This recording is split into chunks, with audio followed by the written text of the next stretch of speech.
It's time for a story time with mommy. A story time with mommy.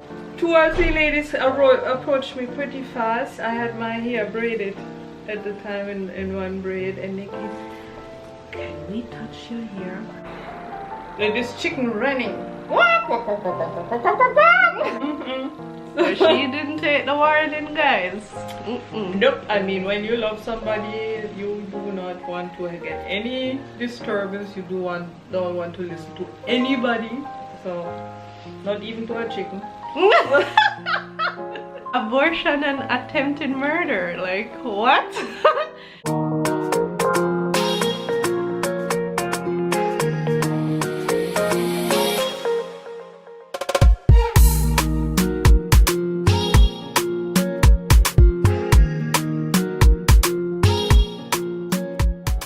Hey my lovelies, it's your girl Mel, and we are back today with mommy. So I want to know what that means already.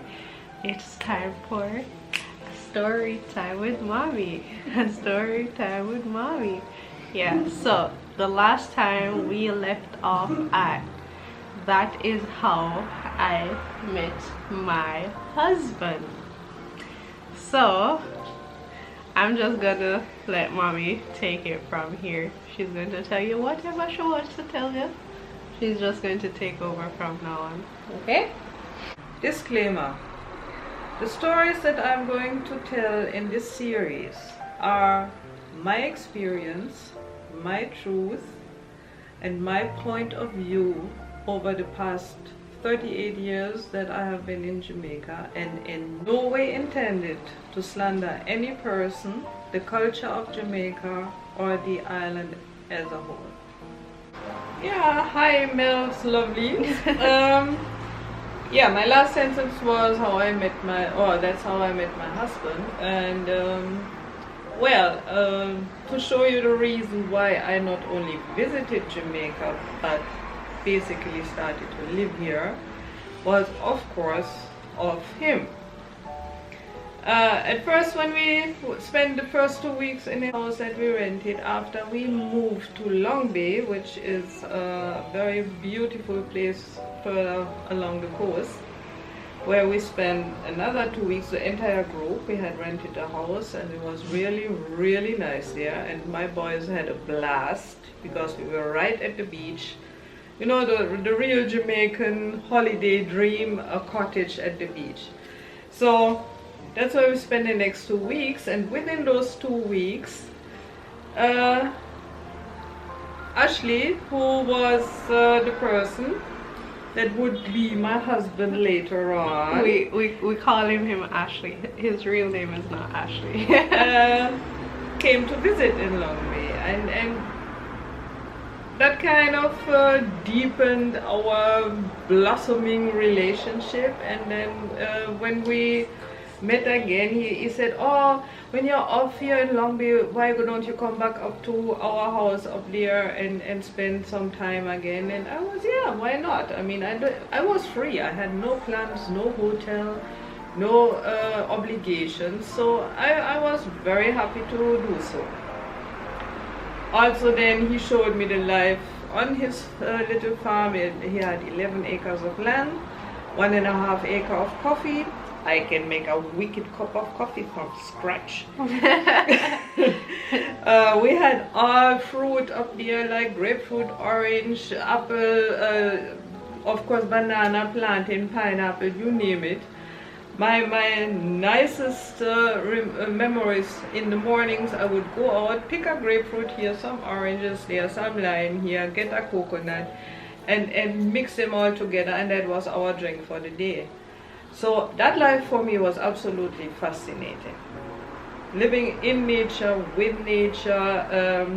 I think I mentioned already, or didn't I, that house had a fantastic view. We were above Port Antonio, had the entire town in front of us, the sea, everything. Could look right over to Navy Island, and for me it was like a dream come true.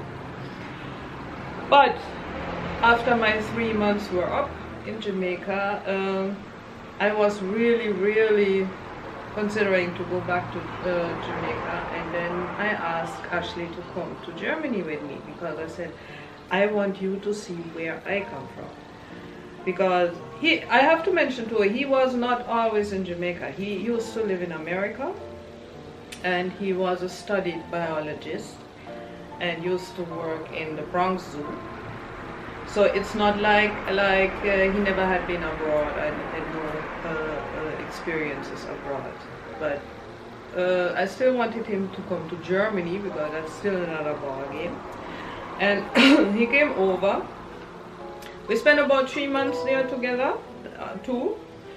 And in those 3 months, then I started to pack up my stuff and get everything ready and said, yes, I'm going back to Jamaica. I'm going to live in Jamaica. My 2 boys were all for it, although they were very small, but for them, Jamaica was fantastic as well. So they had no problem to go. So after, that was about, when did we come back? In July or August of that year, we came back and settled down nicely in the house. Now, as I have mentioned, there was a little farm going on, and the second leg of my husband was to play music in the then Trident Hotel and in Dragon Bay Hotel, which he would have his guitar and play and sing. And it was called dinner music, and he would walk between the tables and sing and play while people were basically having dinner. So after a while I started to go with him, and sometimes I sang with him as well. So we came over as a duet. Romantic-y. Yeah. No, I met a ton of interesting people in those times. And now, considering the farming, for example, we used to pack up our pickup truck on a Thursday morning, we would pack it up in the evening before, but Thursday morning by about 2:30, 3 o'clock, we would leave out, go to Kingston, to Coronation Market. Now, Coronation Market in downtown Kingston does not have the best reputation, especially for white people. And but I never had any problems there. I always felt comfortable. So the very first time we came there with our load of Portland bananas, because Portland bananas at that time were famous, and whatever we could find, grapefruit, oranges, sugar cane, you name it, packed up on the back of the van. Reached Coronation Market, and then at those, I was about 4 or 5 o'clock in the morning. At that time, all the higglers were there, who would buy for their own stalls in the markets. And the first time they saw me, it was like, what? What is a white woman doing here with farming? Oh my God! And then 2 or 3 ladies approached me pretty fast. I had my hair braided at the time in one braid, and they came, can we touch your hair? And I said, yeah, of course. And they touched my hair. Wow, it's so soft. And I was like, oh my God. But that was so cute, and I felt comfortable with them right away. And then further on, whenever we reached, they were, hi, you're back. So, and the effect was too, we sold out in a matter of half an hour, the truck was empty, so we didn't mind at all. So that was that part. So little by little I settled in. So do you think you helped with the selling process? I would say so, because I mean some other people too take quite a bit longer to sell out. Okay. The newness, and then at that time I never see white people down in Coronation Market, because even the white Kingstonians they would declare me crazy that I would go down there. They would never set foot down there. And all I can say, in all those years I went there, a lot of times over the years, I never ever had a bad experience, ever. Even one time I will never forget, I was down in Coronation Market years later, and somebody tapped me on my shoulder. Miss. So I turn around and say, you lost a $1. Imagine no. I mean, I lose some money, and in Coronation Market, and the person tap me on my shoulder and give me back the money. That is like, what? And you know, I looked at him and said, you know, just for that, please keep the money. How much was $1 worth? Well, it was like $50 now, not much. Okay. So nobody else would have even considered probably to give you back that money. They see it, fuck it, and done. You know? So when I heard that and saw that, I said, my God, please keep it.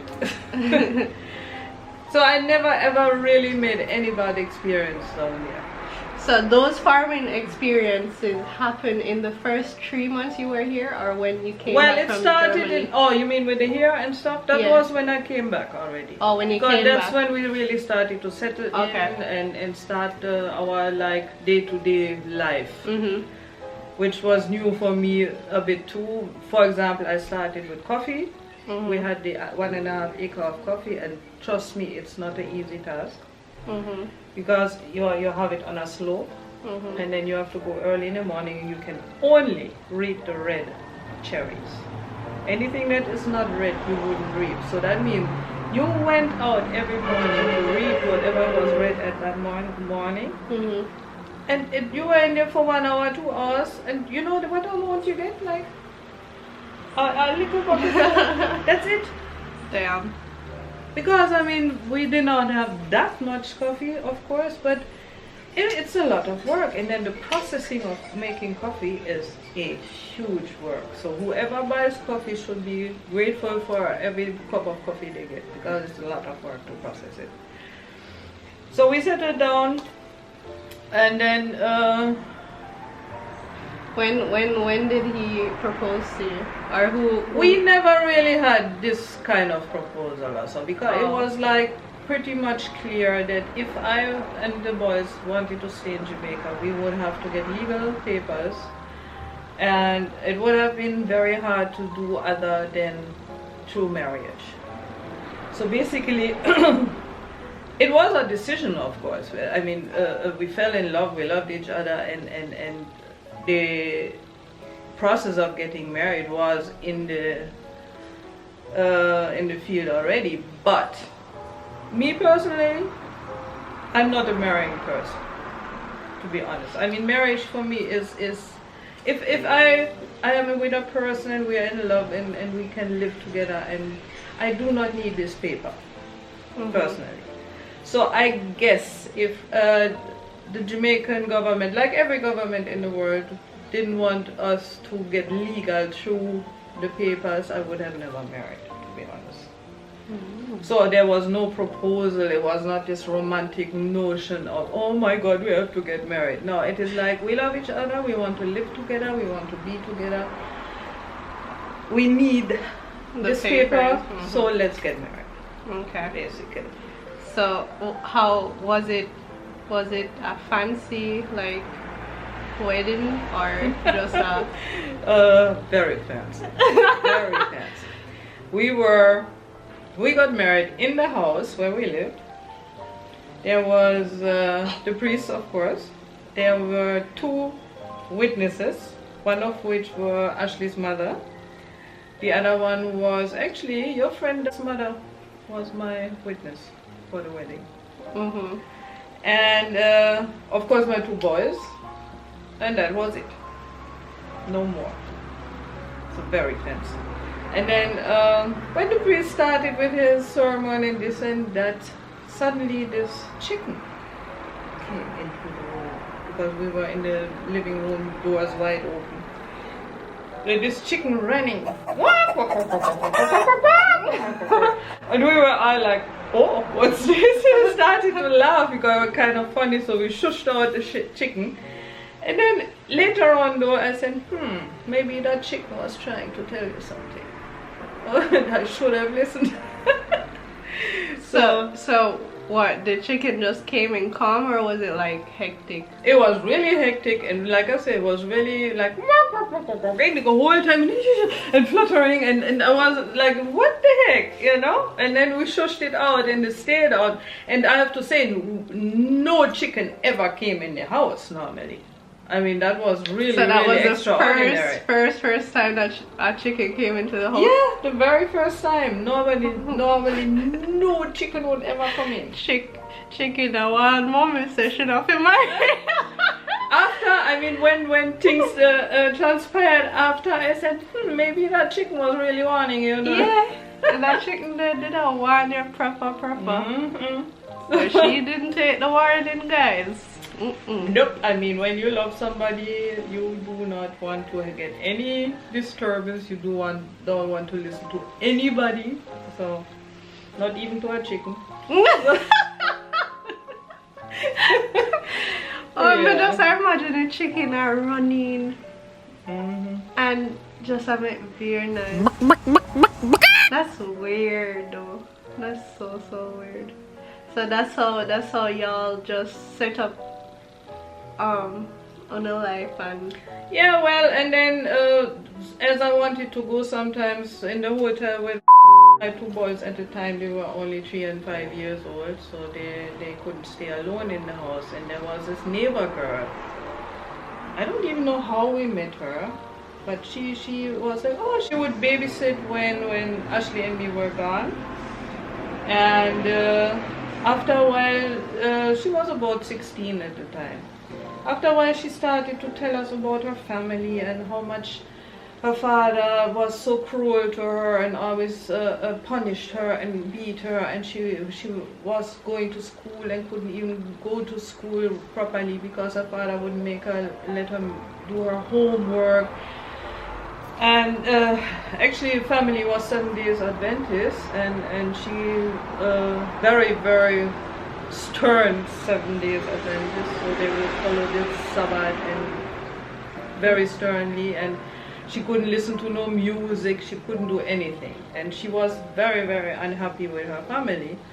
And as she was getting along fine with the boys, and we could need somebody in the house to babysit and stuff, Ashley went to her father and said, well, that she could work for us and stay in one room that we had, if it would be okay with him. So it was fine for him, because one mouth less to feed, I guess, too.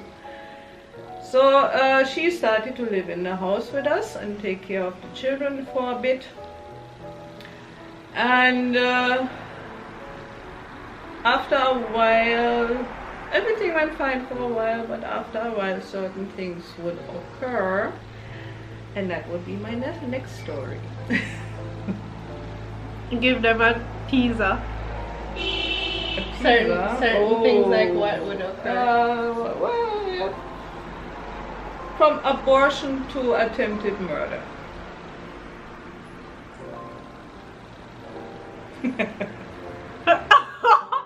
people, when you see all them sitting here can get spicy. So the next story time is going to be from abortion to attempted murder. Abortion. That's wow. Like, that's so drastic. Alright. Yes, like when I'm still have to wrap my head around the same time too. So the next story time is going to be about that young lady being in the house, leading to some form of abortion, and at some point leading to attempted murder. She tried killing. Alright, mommy, so enough of that, guys. Someone tell the story already. I'm not trying to tell the story. Okay. Next story. Okay, sorry. Yes, you're so bossy. Anyways, guys. And your mother. Anyways, guys, that's it for this story. So this is how she, started her livelihood here in Jamaica. She met her husband on that same property that she went to stay at, and they started their farming and then little singing at the hotels and stuff, and yeah, that's how she ended up getting married for papers so she could stay in Jamaica. And then not only for papers. Well, yeah, I mean, but I wouldn't have done it without the pressure of the government, but yes, love and everything. A lot of love was involved. Love and everything was involved, but it probably happened faster than she would have done it herself. So and yeah, then it's going to jump into abortion and attempted murder. Like, what? Anyways guys, thank you so much for watching, and I'll see you in the next story time with Mommy.